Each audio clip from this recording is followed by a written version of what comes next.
Mga na-retrench ng mga trabahante sa MEPZ adunay makuhang unemployment insurance pinaagi sa SSS portal matod sa Duli 7. Ano yung report?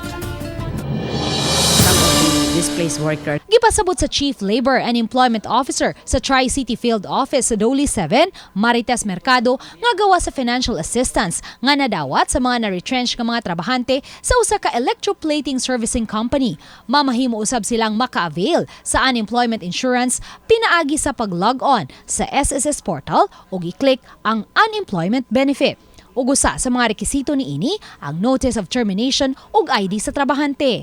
Apan sa nahitabo sa mga kawani sa usa ka electroplating servicing company sa MEPZ 1, gibutyag sa mga apektadong trabahante nga gihatag lang kanila ang Notice of Termination tulo ka adlaw human sila hatagi sa separation pay. Supposedly, they have to give it during the time that they are giving the separation pay and the other benefits due to the workers. Hinoon matod sa Doli 7, nahasubay man sa lagda ang gihatag nga separation pay sa mga na-retrench nga mga trabahante. Ang among pangutana og makatarunganon ba nga taga dili bitaw 26 days ang ilang hatag sa mua kay kuan man ma'am kanang ilang magkabubuton di mo kita memorisahin.